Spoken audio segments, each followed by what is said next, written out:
In Lagos, there were rich men, and then there was Benson Okafor. At just 30, his name alone could make boardrooms go silent, and competitors start checking their bank balances like it was a prayer ritual.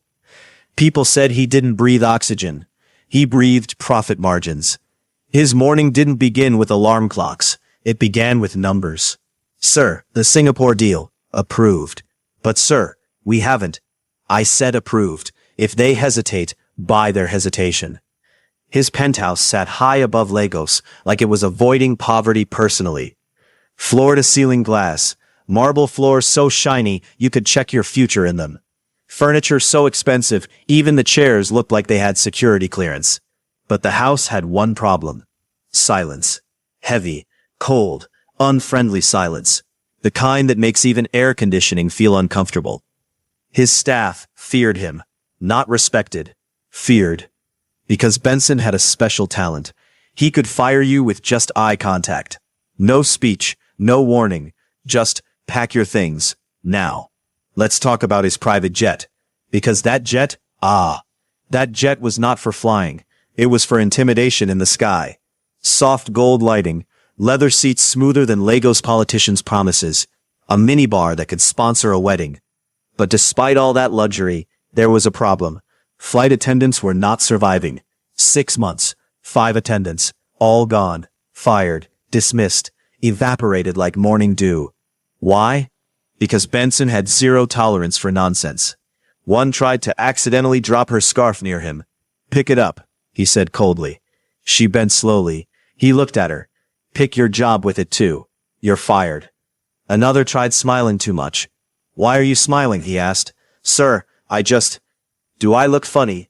No, sir. Then why are you smiling like I'm comedy? She didn't last 2 flights. Word spread. Don't try Benson. He is not a man. He is an audit. Vivian had known Benson since university. Back then, he was still serious, but at least he blinked like a human. Now, even blinking felt like a business decision. She adjusted her sleek dress as she walked into his office. Modern design, dark tones, everything sharp, everything expensive, just like him. Benson, she said softly. He didn't look up. Talk. She inhaled, gathered courage. You've gone through 5 attendants in 6 months. Correction, he replied calmly. 5 distractions. She forced a smile. Maybe you need someone different. Now he looked up, eyes sharp. Different how? She paused, then said carefully. Someone who isn't interested in you. Silence. Dangerous silence.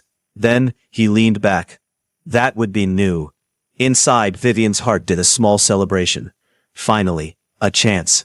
Bring her, Benson said. If she behaves like the others, she leaves. Vivian smiled. Oh, she won't. But what Vivian didn't know was that she had just made the biggest emotional mistake of her life. Vivian didn't go looking for a polished city girl. No, because in her mind, village girl, no competition. And that's how she found Ifunanya. Ifunanya was not normal. Let's start from there. In the village, she was known for 3 things. Talking too much, laughing too loud, settling disputes between animals like she had a law degree from Goat University. One morning, objection, she shouted. 2 goats froze. A chicken blinked. Villagers gathered. If this goat ate your food, she told the chicken, bring evidence. The chicken clucked aggressively. The goat chewed slowly, unbothered. If you don't have proof, Ifunanya continued dramatically, this court will not waste time. Next case. The villagers? Laughing. Always laughing. But behind all the drama, she had a soft heart, a sick mother, and a life that had never gone beyond the village road. Vivian arrived like a movie. Sunglasses, car, presents. Ifunanya, she called. Ifunanya ran out. Auntie Vivian, you came with car that has AC from factory. Vivian smiled. I have a job for you in Lagos. Silence. Then, Ifunanya screamed, Lagos? She ran inside, came back with a wrapper, ran back again, came out again. Wait, is Lagos far? Will I need sweater? Will I see Dangote? Will I? Vivian raised a hand. Calm down. If I calm down, will the job still be there? She asked seriously. Vivian paused. then laughed. This girl. Yes, she said, and it pays well. Ifunanya froze, looked at her mother, then back at Vivian, then she whispered dramatically, Mother, your daughter is about to enter civilization. Her mother sighed. Just don't go there and disgrace me. Ifunanya placed her hand on her chest. Disgrace? Me? Never. Ifunanya did not enter Lagos. She collided with it. The moment the bus crossed into the city, she pressed her face against the window like a child discovering a new planet. Jesus is Lord, she shouted. People in the bus jumped. What happened? One man panicked. She pointed outside. See buildings, see flyover, see motor that is climbing another motor. Those are bridges, someone corrected. She gasped. In my village, if road climbs like that, we cancel the journey. Traffic greeted them like a stubborn relative. Cars honking, vendors shouting, Okada riders moving like they had 9 lives and no fear. Ifunanya clutched her bag. Are we safe? She whispered. The driver laughed. This is Lagos. Safety is by faith. By the time she reached Vivian's apartment, she had already narrated her entire life story to 3 strangers, advised a woman about her relationship, and argued with a hawker about the correct price of groundnuts. Vivian opened the door. Ifunanya entered slowly, looked around, turned in a full circle, then gasped. This is not house. This is head office of comfort. She ran to the couch, pressed it, sat, stood up immediately. Wait, am I allowed to sit here? This chair is shining like it has a degree. Vivian sighed. You will stay here while we prepare you for your job. Ifunanya nodded seriously. I will not disappoint you. She paused, then added, but what exactly is the job again? Because I told one woman in the bus that I'm coming to work in aviation ministry. Vivian blinked. You're going to be a flight attendant. Ifunanya froze, then slowly raised her hand. Question. Yes? Will I be flying the plane, or just following it? Vivian closed her eyes. This journey will be long. The training center was neat, structured, and full of serious-looking trainees. Then Ifunanya entered. Energy, unregulated. Instructor. Welcome everyone. Today we learn professionalism. Ifunanya raised her hand immediately. Yes? Sir, if passenger is rude, should we slap professionally or emotionally? Silence. The instructor adjusted his glasses. Neither. Another day. Instructor, always maintain composure during turbulence. Ifunanya nodded. Okay, sir. So when plane is shaking like generator, we should also shake small or remain stable. The class burst into laughter. One afternoon, they introduced uniforms. Crisp, sharp, elegant. Ifunanya wore hers. Looked at herself in the mirror. Gasped. I look like government. She stepped outside confidently, saw the instructor, and saluted him. Good afternoon, sir. The instructor froze. Are you joining the military? She dropped her hand slowly. Sorry, sir. The uniform entered my spirit. Instructor, demonstrate how to use a seatbelt. Ifunanya stepped forward confidently, picked up the belt, looked at it, then at the class. In case of stubborn passenger, she began dramatically, you can use this to tie them like Christmas goat. Stop, the instructor shouted. What? Safety first. Next lesson, serving passengers. She carried a tray, walked gracefully. Everyone watched. Good afternoon, sir, she said to a practice passenger. What would you like to take? Water, he replied. She nodded, came back with juice. He blinked. I said water. She leaned in and whispered, this one is upgraded water. Instructor, always speak clearly and correctly. Ifunanya nodded, practiced in front of mirror. Dear passengers, welcome on board this moving airplane transportation system. She stopped, shook her head. No, too much English. People will panic. She tried again. Hello, everybody. Fasten your belt before this plane will use you to do example. She stared at herself. Perfect. On the last day, they were tested. Everyone nervous, focused, professional. Ifunanya, praying. Mama, if I pass this exam, I will stop chasing goats. Okay, maybe reduce it. Her turn came. Instructor, serve the passenger. She walked, careful, slow, determined. Good day, sir, she said. What can I offer you? The instructor smiled. Tea. She nodded, went, came back, served it perfectly. No spilling, no drama, no goat references. The room went quiet. Instructor leaned back. You've improved. She smiled proudly. Thank you, sir. I am now a civilized woman. Names were called. People held their breath. Ifunanya, pause. She squeezed her eyes shut. Pass, she screamed. Lagos has accepted me. She ran, hugged the instructor, hugged another trainee, almost hugged the fire extinguisher. Vivian met her outside. You passed. Ifunanya smiled wide. I told you. I am now international.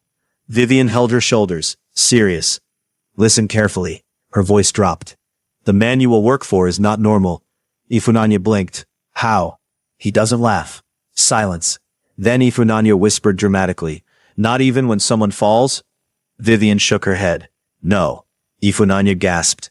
Ah, that is spiritual problem. Vivian continued. He fires people easily. One mistake, you're gone. Ifunanya swallowed, looked at her uniform, then at the sky. God, she whispered, this is not the time to test me. Then suddenly, she straightened, confidence rising. No problem. Vivian raised a brow. You're not scared? Ifunanya smiled. Scared? Me? She leaned in. I have handled goats that don't respect authority. She pointed forward dramatically. One billionaire cannot defeat me. The morning of Ifunanya's first assignment did not begin peacefully. It began with prayer. Aggressive prayer. Inside Vivian's apartment, Ifunanya knelt beside the bed, eyes squeezed shut, hands lifted like she was negotiating directly with heaven. God of village and city, please. Today is not the day to disgrace me. Block every spirit of falling, spilling, and misspeaking English. Amen. She paused, opened one eye, especially the spirit of falling. Vivian stood by the door, arms crossed. You're going to be fine. Ifunanya stood up, adjusted her uniform, and took a deep breath. I am ready. She paused, then added, if I faint, just tell them I did it professionally. The jet stood on the runway like it knew it was expensive. Polished, elegant, intimidating. Even the air around it felt like it had a bank account. Ifunanya stepped closer, slowly, touched the body of the jet, whispered, this thing can carry human beings, in the sky, without rope. She shook her head. Technology is trying. Inside, luxury had gone to university and graduated with first class. Soft leather seats, warm lighting, gold finishes, even the air smelled like success. Ifunanya walked in carefully. Please, anything I touch should not cost my entire generation. She practiced walking, graceful, controlled, professional. Then she saw her reflection, paused, adjusted her posture, and suddenly, her spirit changed. She straightened, raised her hand, practiced salute. Good morning, sir. She stopped. No, too military. She tried again. Welcome on board. She frowned. Why am I sounding like radio presenter? She exhaled. Just be normal. That was the problem. The arrival of Benson. The jet door opened. Footsteps. Calm, measured, powerful. Benson Okafor stepped in. Dark suit, sharp gaze, presence that entered before him. Ifunanya saw him. Froze. Brain stopped working. Training evaporated. Village instincts took over, and before logic could intervene, she saluted him. Good morning, sir. Ah. The jet went silent. Even the air paused. Benson stopped walking, looked at her slowly, then at her hand, then back at her face. Are we flying with the Air Force today? Ifunanya snapped her hand down, eyes wide, heart racing. Negative, sir, she said quickly. Then, for reasons only her spirit understood, she added, but there is a new sheriff in the plane, sir. A beat.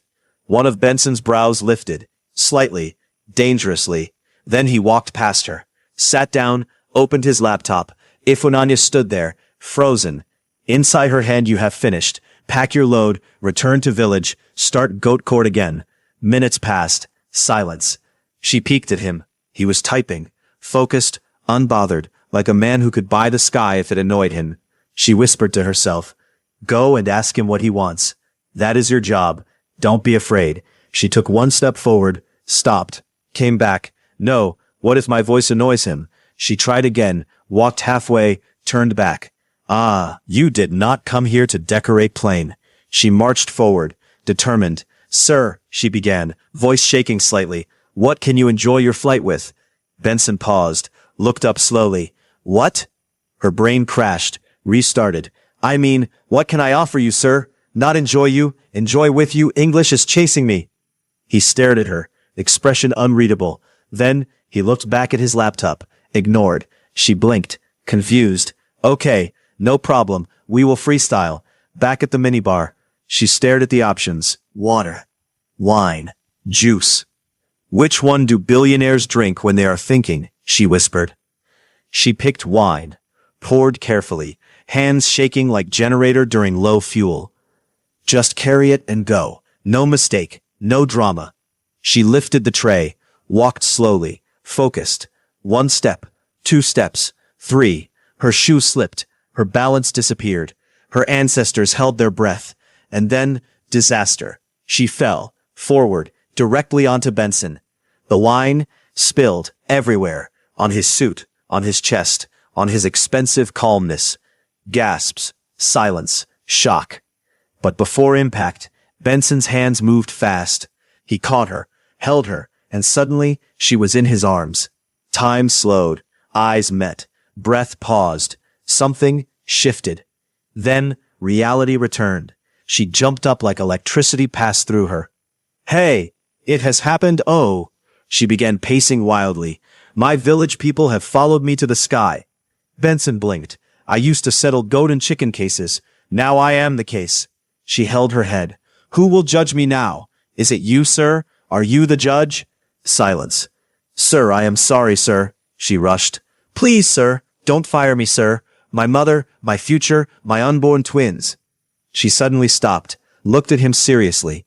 Or let me resign before you fire me. Pause. I don't like that word fired. It sounds like gunshot. A beat. Then, it happened. Benson laughed. Not a small chuckle, not a polite smile, a real laugh. Deep, unexpected, alive. Even he looked surprised. It's fine, he said calmly. It's just wine. She froze, stared at him. Inside her head, this is suspicious. She whispered, this one, this laugh, it is not ordinary. Out loud, are you sure, sir? Because I can cry again if needed. He almost laughed again. She cleaned him up nervously, still apologizing every 5 seconds. Then she sat quietly, finally calm, too calm. Benson noticed. He glanced at her, then back at his laptop. Paused, closed it, silence. Then he spoke. You said you settle cases between goats and chickens? She blinked, turned slowly. Yes, sir. He leaned back. Tell me. Her eyes lit up. Sir, it was a complicated case, and just like that, the jet filled with her voice, her drama, her storytelling. The chicken said the goat ate her food. The goat said, where is the evidence? I said, bring witness. Duck came, but Duck was confused. Benson laughed. Again and again. At some point, he leaned back, completely relaxed. For the first time in years, he wasn't thinking about money. He was thinking about her. 30,000 feet above the ground, a billionaire lost control. Not of his company, not of his power, but of something far more dangerous. His heart. Because the girl who fell on him, spilled wine on him, and almost resigned 10 times in 1 minute, had just done what no one else could. The jet touched down in Dubai like royalty arriving late to its own party. Smooth, effortless, expensive. Inside, Ifunanya clutched her seat as the plane slowed. Thank you, Jesus. Land has remembered us, she whispered dramatically. Then she peeked through the window, her eyes widened. Eh? This place is shining like someone washed the whole city with detergent. Benson stood up, adjusting his suit. Back to normal. Cold, composed, untouchable. At least, that's what he thought. He glanced at her. She was still staring outside like a tourist who forgot how to blink. Focus, he said calmly. She snapped back immediately. Focus, sir. She paused, then whispered, but respectfully, this city is doing too much. One corner of his lips twitched. Again. They stepped out of the jet. Hot desert air wrapped around them. Luxury cars waited. Assistants lined up. Everything organized. Ifunanya walked behind Benson, trying to look professional, trying not to look left and right. failing completely. Sir, she whispered. Yes. If I get lost here, will they deport me or keep me? He didn't answer, but his shoulders moved slightly. He was holding in a laugh. Inside the boardroom, glass walls, city view, powerful men in expensive suits. Mr. Okafor, the acquisition numbers. Mr. Okafor, the expansion strategy. Mr. Okafor. Benson nodded, responded, spoke, perfect, sharp, flawless, but his mind? Gone. Because every few seconds, he remembered. Her voice, her expressions, her dramatic panic. At one point, a partner asked, "What do you think about the valuation?" Benson paused, blinking slightly. The chicken did not provide evidence. Silence. The room froze. "I'm sorry?" the partner asked. Benson cleared his throat, adjusted his tie. "The valuation lacks supporting data," he corrected smoothly. But inside his head, what is happening to me? Meanwhile, Ifunanya in Dubai, back at the jet, Ifunanya had started exploring, carefully, like someone walking inside a museum where everything could ruin her destiny. She opened a cabinet, closed it quickly. Ah, this thing looks expensive. She saw the minibar again, paused. Last time I touched this place, problem happened. She folded her arms. I will behave. 5 seconds later, she opened it again, just to look. She poured water this time, drank, nodded proudly. See? Growth. Then she sat, looked around. Why is everywhere quiet? She stood up suddenly. No, this silence is not healthy. So she started talking to herself. Ifunanya, how are you? I'm fine, thank you. How is your mother? She is recovering by faith. She nodded, satisfied. The meeting dragged on. Charts, numbers, voices, but Benson's patience? Gone. He checked his watch, again and again. Finally, he stood up. Gentlemen, let's conclude. They blinked. But sir, we still have, send the rest to my office. He was already walking out. One executive whispered, did we just get dismissed by a man who never rushes meetings? Another replied. The moment Benson stepped back into the jet, something changed. The cold air, the silence, the calm. And then, her voice. Welcome back, sir. He paused, looked at her. She saluted again, then quickly dropped her hand. Sorry, reflex. He sat down. But this time, he didn't open his laptop. He looked at her. Come here. She walked closer slowly, suspicious. Sir, what did I do? He leaned back. Tell me another story. Her eyes lit up. Ah, you are ready for part 2. She sat across from him, animated, alive. After the goat denied everything, I called second witness, Tortoise. Benson raised a brow. Tortoise? Yes, but Tortoise is a tricky animal. He was speaking in parables. Benson laughed, again, freely. At some point, she stood up, acting out the animals, changing voices. The chicken said, justice must prevail. The goat said, I plead the fifth. Benson leaned back, watching her, not just laughing now, but seeing her, her energy, her honesty, her chaos, and something inside him softened. At one point, she slipped slightly while acting. Instinctively, he reached out, held her arm. She froze. Their eyes met, closer than before, quieter than before. No jokes, no drama, just something real. Careful, he said softly. Her voice dropped. Sir, if I fall again, she swallowed. Will you catch me? He didn't hesitate. Yes. Silence. Heavy, warm, dangerous. She quickly pulled back, cleared her throat. Okay, back to the case. But her voice, not as steady. Hours later, the jet prepared for departure. Benson stood by the window, looking out at the Dubai skyline, but thinking about only one thing, her. He turned. Prepare for departure. The pilot blinked. Sir, we were scheduled to stay. We're leaving. Immediately? Yes. The pilot hesitated. May I ask why? Benson adjusted his suit.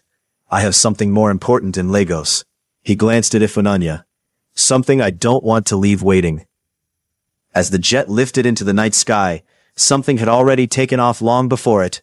A connection. Unexpected, unplanned, unstoppable. Because somewhere between laughter, chaos, and a girl who didn't know when to stop talking, a man who never felt anything had started feeling everything. The jet landed in Lagos at night. City lights glittered like stars that had refused to stay in the sky. Inside the jet, Ifunanya stretched dramatically.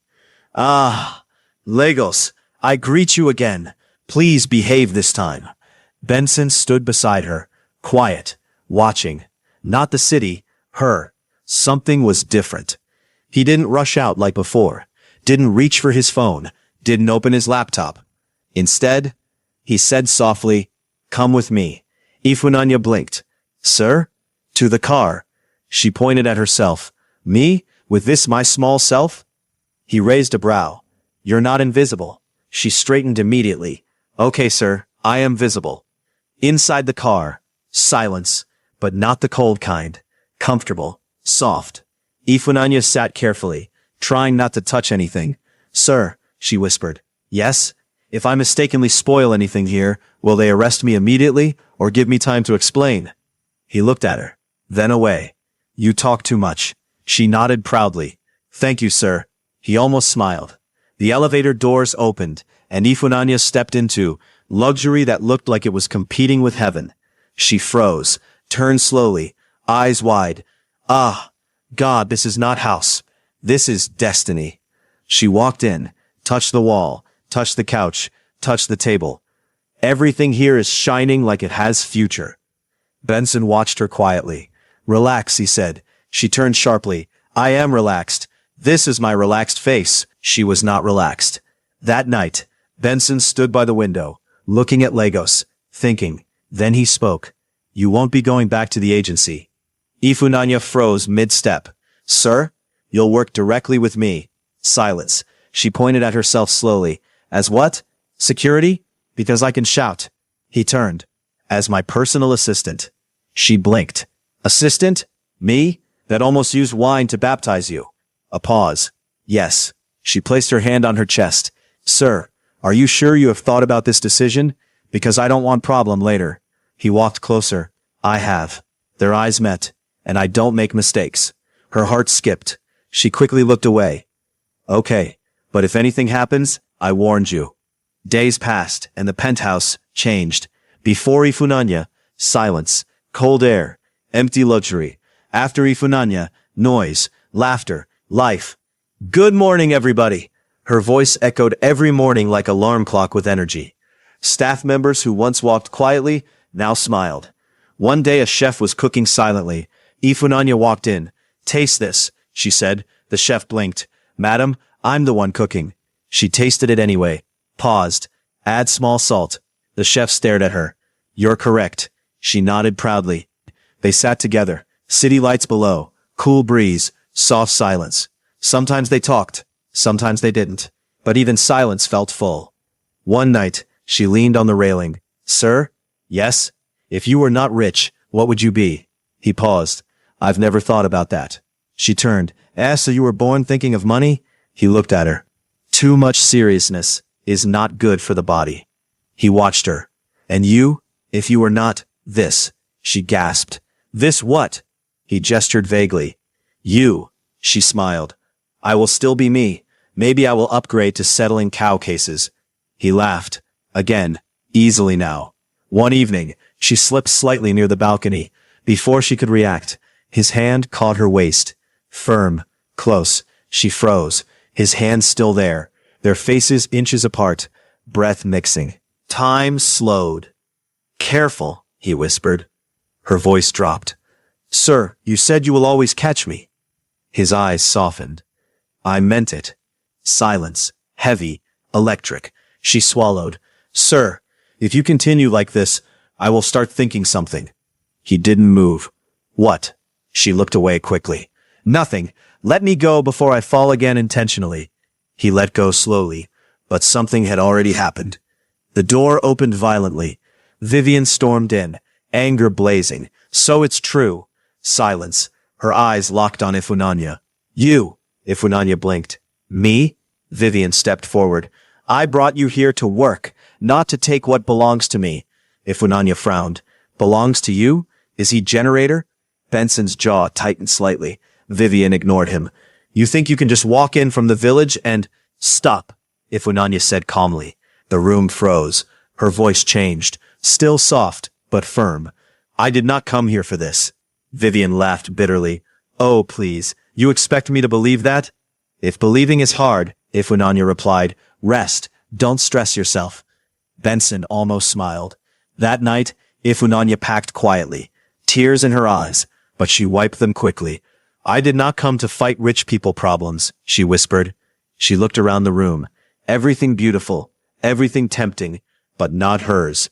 She picked her bag. Village is better than confusion, and she left, without goodbye. Benson stepped out of the shower. Where is she?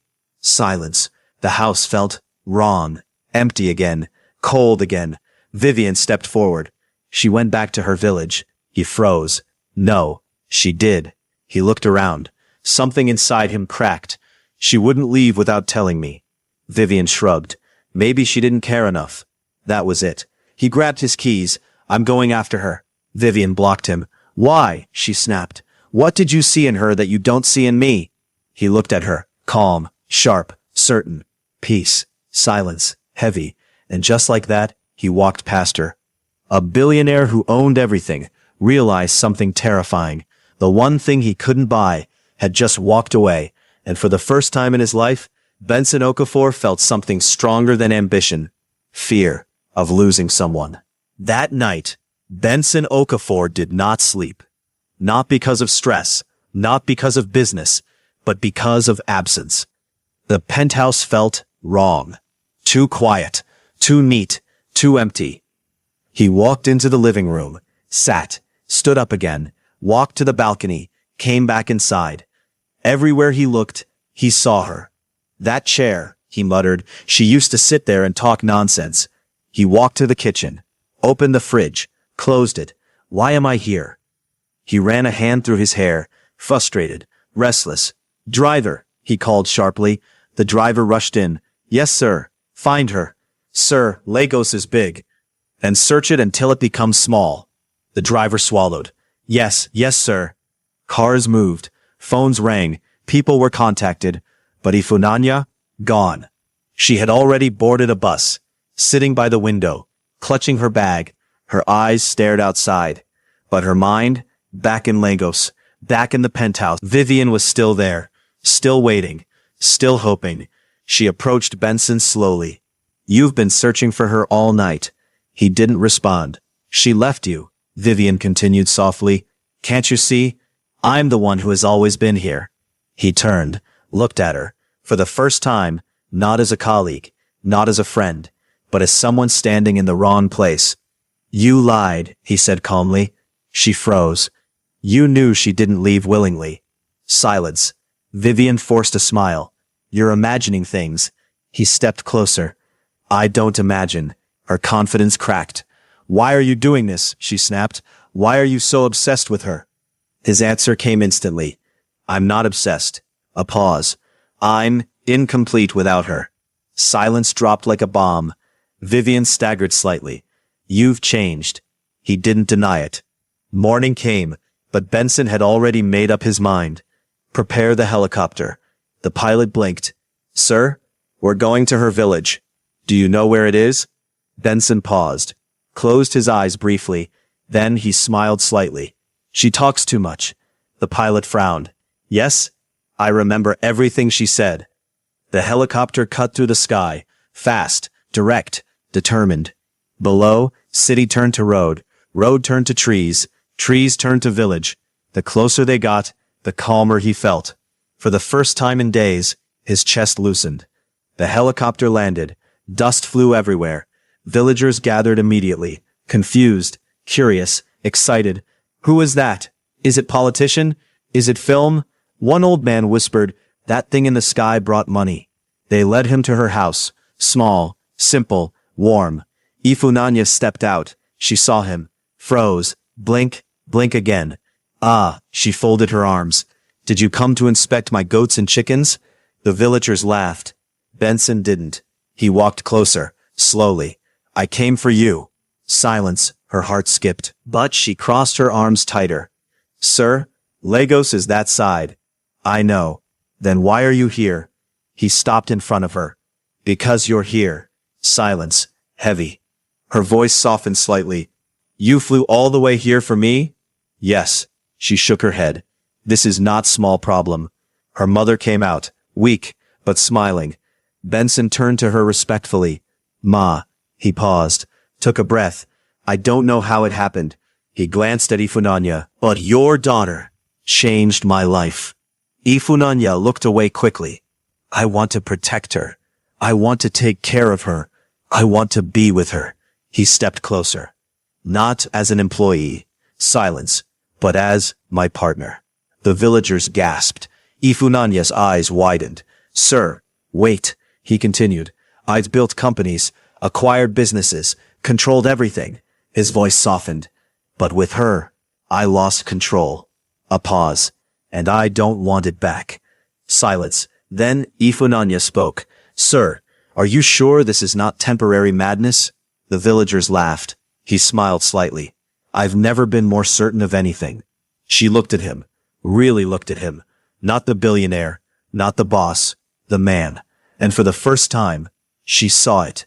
Truth. Her eyes filled with tears. Her voice shook. For me? He nodded. Always. That word again. Always. She sniffed. Wiped her face. Okay. She raised a finger. But if you break my heart, he leaned in slightly. I won't. She pointed dramatically. I will call village meeting and disgrace you internationally. The villagers burst into laughter. Benson smiled. I'll take that risk. He turned to her mother. I will take care of her. And you. Her mother nodded slowly. Just don't make her cry. He glanced at Ifunanya. She makes it difficult not to smile. As the helicopter lifted again, this time with Ifunanya inside, the village watched in awe, but something greater had happened. A man who controlled everything had surrendered to love, and a girl who never planned for it had found something worth leaving home for. Because sometimes, love doesn't come gently. It comes chasing you, all the way to your village. The helicopter touched down in Lagos like it was carrying breaking news. Because it was. By the time Benson and Ifunanya stepped back into the city, Lagos had already heard. And Lagos? Lagos does not hear quietly. Blogs exploded. Group chats caught fire. Office gossip turned into national discussion. Billionaire Benson has been charmed by village girl. They said she used something. He even went to the village to complete the ritual. Ifunanya sat in the car, scrolling through her phone. Eyes wide, mouth open. Ah, sir, I have trended, but not for good behavior. Benson glanced at her calmly. Ignore it. She turned to him dramatically. Ignore? They are calling me village juju distributor. He almost smiled. Back at the penthouse, Vivian was waiting. Again. This time, not calm, not composed. Dangerous. So you went to bring her back, she said coldly. Benson didn't stop walking. Leave. She laughed bitterly. You think this is over? Do you know what people are saying? Ifunanya stepped forward slowly. Madam, what exactly is your problem? Vivian snapped. My problem is you. She pointed at her. You came from nowhere and took everything. Ifunanya blinked. Took what? Did I carry television? Benson stepped in, voice firm. That's enough. Vivian turned to him, eyes desperate now. I loved you, she said softly. Silence. And you never saw me. He held her gaze. I saw you. A pause. But I didn't feel you. That one sentence shattered everything. Tears filled Vivian's eyes. And her? He didn't hesitate. I feel everything. Silence. Heavy. Final. Get out, he said quietly. And this time, Vivian knew. It was over. She walked out, slowly, broken, and the door closed behind her for the last time. But outside, the storm was just beginning.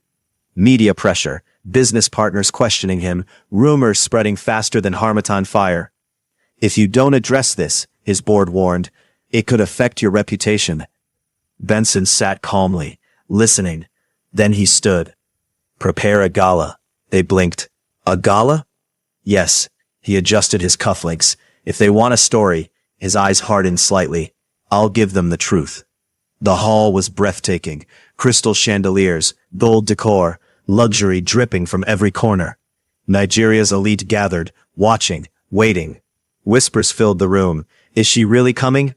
Let's see this village girl. Then, the doors opened. Ifunanya stepped in. And the room paused. Elegant, simple, beautiful. Still her, but glowing differently. She leaned slightly toward Benson. Sir, if I fall here, this embarrassment will be international. He whispered back. Then don't fall. She nodded seriously. Okay, I will fall later in private. He almost laughed. Music softened. Lights dimmed slightly. Benson stepped forward, took the microphone. The room went quiet. I've heard the rumors, he began. People leaned in. They say she charmed me. Murmurs. He turned to Ifunanya. They're right. Gasps. He continued calmly. Not with anything mystical. His voice softened. But with something I didn't know I was missing. He stepped closer to her. Peace. Tears filled her eyes. Laughter. He took her hand. And truth. Then, in front of everyone, Benson Okafor went down on one knee. Gasps echoed across the hall. Ifunanya, his voice steady, but full. You walked into my life like chaos. Soft laughter in the crowd. You spilled wine on me. More laughter. You almost resigned 10 times in one day. Even louder laughter. But somehow, his eyes locked on hers. You became the one thing I cannot lose. Silence. Marry me. The world held its breath. Ifunanya blinked. Once, twice. Then, she burst into tears. Ah, sir, you want to finish me emotionally. The crowd laughed. She nodded rapidly. Yes, yes, but if you misbehave, she pointed dramatically, I will report you to village court. The room exploded with laughter and applause. And just like that, the rumors died. The truth stood tall. 6 months later, a wedding filled with joy. Laughter louder than music. Happiness real. The penthouse, no longer silent, now filled with, Sir, don't forget to eat. Madam, the chef is calling you. Who ate my food? Confess now. Benson, he laughed freely, loved deeply, lived fully, and Ifunanya, still dramatic, still funny, still herself. One evening, they stood on the balcony, city lights glowing below. She rested her head on his shoulder. Sir, yes? If I didn't fall on you that day, he smiled. You would have found another way to disturb my life. She laughed. Correct. She looked up at him. Do you regret it? He shook his head. Never. She smiled softly. Good. She paused. Because I'm pregnant. Silence. Benson blinked. What? She nodded proudly. Congratulations, sir. You have been promoted. He stared at her. Then, he laughed, louder than ever before, and pulled her into his arms. Sometimes, love doesn't come looking perfect. It comes loud, messy, unexpected, with wine stains, goat stories, and a girl who salutes you on your own private jet. And somehow, that's exactly what makes it perfect. If this story made you smile, laugh, or even feel something deep inside, then you already understand the magic of storytelling. Like, share, and subscribe.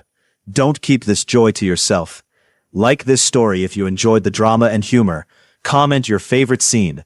Was it the wine fall? Share with someone who needs a good laugh today.